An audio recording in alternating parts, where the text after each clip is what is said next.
Plastid. Plastid present, अगर location की बात करें तो plastid is located in the cell only in plant. First ही पॉइंट होगा और वो बहुत ही इंपॉर्टेंट आपका है कि जो प्लास्टिड होता है, plastids only present in plant cell. Plant cell में सिर्फ आपका प्लास्टिड प्रेजेंट होता है। Absent in animal cell. Animal cell, तो जब डिफरेंसेस आप लिखते हैं कि डिफरेंसेस बिटवीन प्लांट सेल और एनिमल सेल, तो उसके लिए ये बहुत ही इंपॉर्टेंट आपका पॉइंट हो जाता है कि जो प्लास्टिड है वो प्रेजेंट कहां पे होगा, तो प्लांट सेल में। स्ट्रक्चर की बात करें, स्ट्रक्चर ऑफ प्लास्टिड, तो प्लास्टिड दो मेम्ब्रेन से बना होता है। दो मेम्ब्रेन का आपका घेरा होता है, double bonded membranous structure. Double bounded membrane नस स्ट्रक्चर। इसका स्ट्रक्चर जो होता है वो डबल मेम्ब्रेनस स्ट्रक्चर होता है, यानी कि प्लास्टिड जो होता है वो दो मेम्ब्रेन से घिरा होता है। चलिए हम इसका स्ट्रक्चर बनाते हैं। तो सपोज ये आपका प्लास्टिड का आउटर मेम्ब्रेन है। क्या है? Outer membrane. और दूसरा ये प्लास्टिड का इनर मेम्ब्रेन है। तो ये दो मेम्ब्रेन हो गया आपका, एक आउटर और दूसरा इनर। इनर, ठीक है। This one is outer membrane, दूसरा इनर मेम्ब्रेन। तो ये दो आपके मेम्ब्रेन होते हैं, आउटर और इनर। और आउटर इनर मेम्ब्रेन के बीच में आपका क्या होगा? स्पेस होगा, स्पेस होगा, ठीक है। अब बात करते हैं कि जो आपका प्लास्टिड सेल ऑर्गेनेल्स हैं, इसके अंदर कैसा स्ट्रक्चर होगा। इसमें सबसे पहले तो लिक्विड लाइक स्ट्रक्चर होगा, लिक्विड प्रेजेंट होगा, जिसको हम लोग बोलते हैं मैट्रिक्स, मैट्रिक्स या फिर स्ट्रोमा, मैट्रिक्स या स्ट्रोमा। और इस मैट्रिक्स और स्ट्रोमा के अंदर बैग लाइक स्ट्रक्चर्स एक के ऊपर एक आपका अरेंज होता है। सपोज इस तरह का स्ट्रक्चर, जहां पे एक बैग लाइक स्ट्रक्चर दूसरे बैग लाइक स्ट्रक्चर पे क्या है? अरेंज्ड है। इस तरह का स्ट्रक्चर आपका प्रेजेंट होता है। इस तरह का स्ट्रक्चर आपका प्रेजेंट होता है।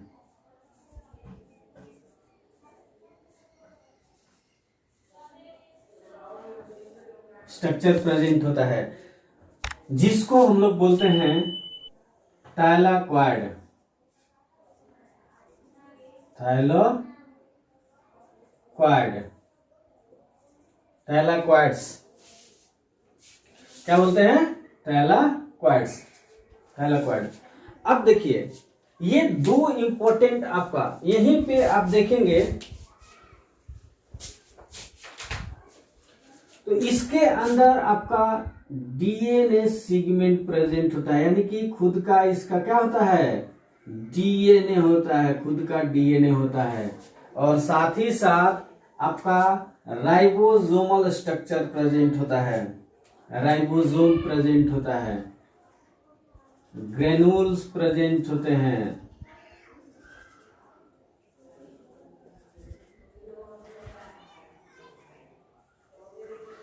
तो सपोज ये आपका क्या है?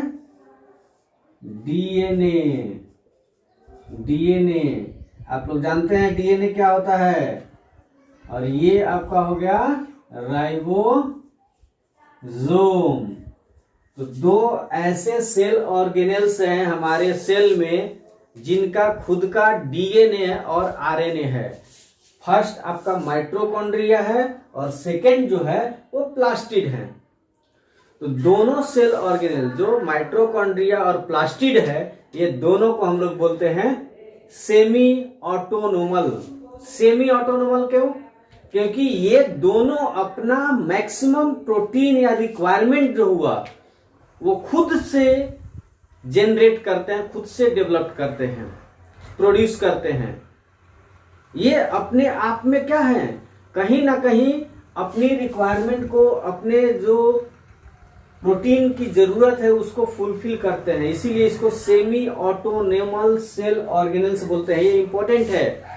क्वेश्चंस आते हैं कि which cell organelle is known as semi autonomous cell organelles. तो पहला आपका माइटोकॉन्ड्रिया और सेकेंड प्लास्टिड। या फिर ये भी क्वेश्चन आता है कि why plastid and mitochondria are known as semi autonomous cell organelles because it contain, yes, mitochondria or plastid contain DNA and ribosome.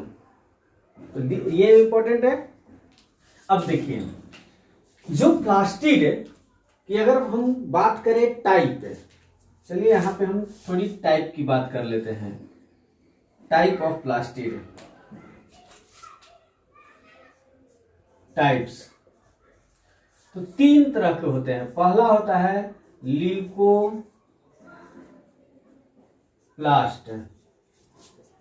पहला होता है ल्यूकोप्लास्ट।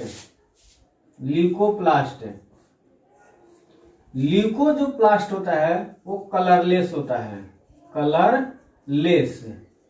इसमें किसी तरह का कोई पिगमेंट प्रेजेंट नहीं होता है। आप बोल सकते हैं पिगमेंट्स आर absent। इसमें पिगमेंट जो होता है वो क्या होगा, absent होता है। तब इसका काम क्या होगा, इसका काम होगा स्टोरेज। स्टोरेज, जो भी स्टोरेज आपको करना होगा, जहां पे स्टोरेज का काम होगा वो आपका ल्यूकोप्लास्ट करेगा। सेकेंड टाइप की अगर बात करें तो सेकेंड होता है आपका क्रोमोप्लास्ट।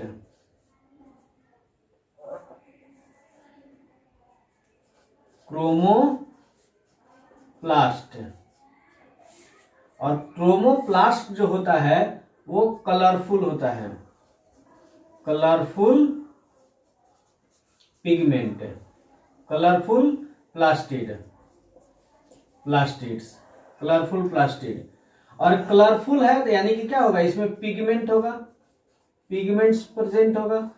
और आप प्लांट के जो भी पार्ट देखते हैं कलरफुल पार्ट, ग्रीन पार्ट को छोड़ के, फ्लावर का कलर, फ्रूट का कलर, वो प्रोवाइड कौन करता है, कौन किसके कारण होता है, क्लोरोप्लास्ट के कारण। तो it gives colour to fruit and flower. Flower और फ्रूट्स का जो कलर आप देखते हैं वो किसके कारण से होता है, क्रोमोप्लास्ट के कारण। और थर्ड जो है वो बहुत इंपॉर्टेंट है, इसीलिए हम यहां पे उसको डील करेंगे। थर्ड जो होता है क्लोरोप्लास्ट। थर्ड क्या होता है, क्लोरोप्लास्ट। देखिए क्लोरोप्लास्ट जो होता है ये ग्रीन से लिखने के पीछे भी हमारा एक तात्पर्य है। जैसे आप देखेंगे तो यहाँ पे हम ब्लैक से लिखे हैं जो कलरलेस है, कलरफुल जो है वो रेड से लिखे हैं, क्योंकि आप देखेंगे मैक्सिमम फ्लावर वगैरह कलरफुल होते हैं, इसलिए हम इसको रेड से लिख दें। प्लास्टिड के ग्रीन से लिखने के पीछे रीजन, सबसे बड़ी रीजन है ये एक्चुअली पिगमेंट जो कंटेन करता है या इसका कलर जो होता है वो ग्रीन कलर होता है। ये भी आप कह सकते हैं कलरफुल है, कलरफुल है क्यों, क्योंकि ग्रीन आपका क्या है, कलर है, कलरफुल प्लास्टिड है, कलरफुल प्लास्टिड है, जिसमें पिगमेंट जो होता है, पिगमेंट वो ग्रीन पिगमेंट होता है, ग्रीन पिगमेंट होता है। और इस ग्रीन पिगमेंट को स्पेशली हम बोलते हैं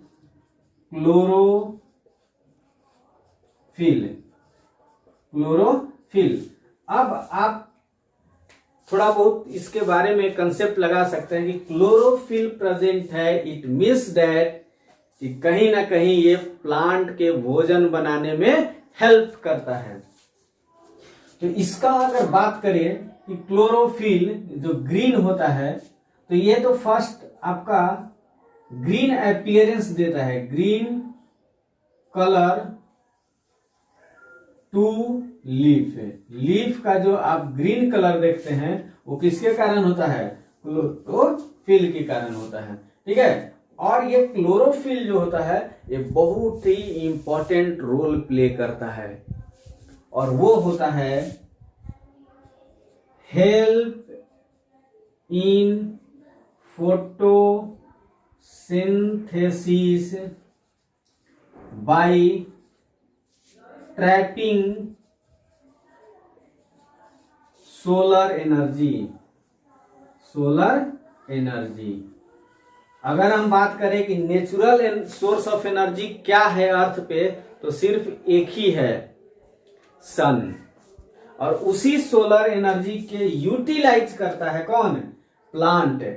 उसमें भी कौन हेल्प करता है, तो क्लोरोफिल ही क्या है, वो पिगमेंट है जो सोलर लाइट को, सोलर एनर्जी को एब्जॉर्ब करता है, उसका यूटिलाइज करता है और उसको कन्वर्ट करता है केमिकल एनर्जी में, ग्लूकोज के रूप में वो क्या करता है, आपका स्टोर करता है लिविंग ऑर्गेनिज्म में। और वही ग्लूकोज सोर्स ऑफ एनर्जी जो है, उसी के कारण पूरे अर्थ पे आप बोल सकते हैं कि लिविंग ऑर्गेनिज्म जो है वो सरवाइव है। तो सपोज देखिए कितना इंपॉर्टेंट आपका प्लास्टिड है, क्लोरोफिल। हाँ, तो यहां पे क्या हुआ, help in photosynthesis by trapping solar energy, ठीक है। अब देखिए प्लास्टिड जो है वो हेल्प कर रहा है किसमें, फोटोसिंथेसिस में, मेक फूड बाय फोटोसिंथेसिस।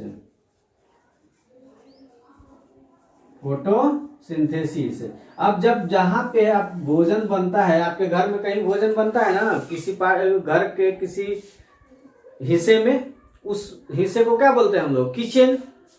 और यहाँ पे सेल में कौन से पार्ट में आपका भोजन बन रहा है, फोटोसिंथेसिस। ये क्या है, प्रोसेस है जिसके थ्रू क्या होता है, भोजन बनता है। तो भोजन आपका कहाँ बन रहा है, प्लास्टिड में। इसीलिए प्लास्टिड को किचन ऑफ सेल बोला जाता है। Plastid it is also non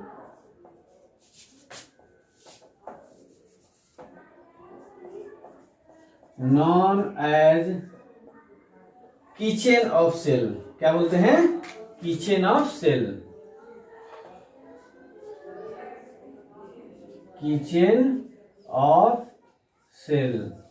बहुत इंपॉर्टेंट पॉइंट है, किचन ऑफ सेल। तो अगर फंक्शन की बात करें, ओवरऑल अगर हम बात करें कि फंक्शन, तो फर्स्ट फंक्शन क्या हो जाएगा, फर्स्ट हो जाएगा हेल्प या produce food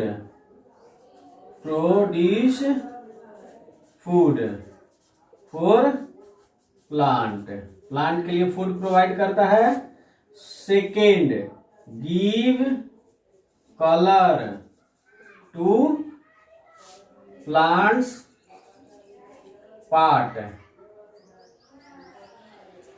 parts like flower,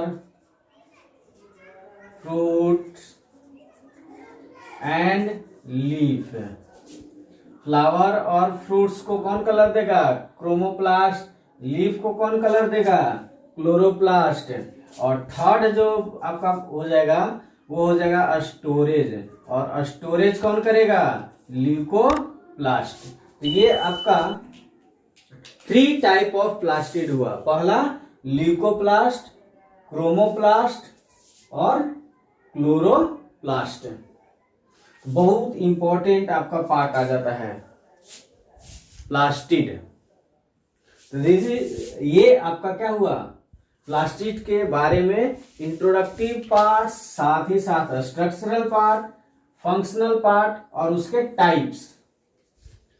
plastid introductive कहां पे प्रेजेंट होगा? स्ट्रक्चरल पार्ट, उसके कौन कौन से टाइप्स होंगे, फंक्शनल पार्ट। तो बहुत ही इंपॉर्टेंट है, गो थ्रू इट।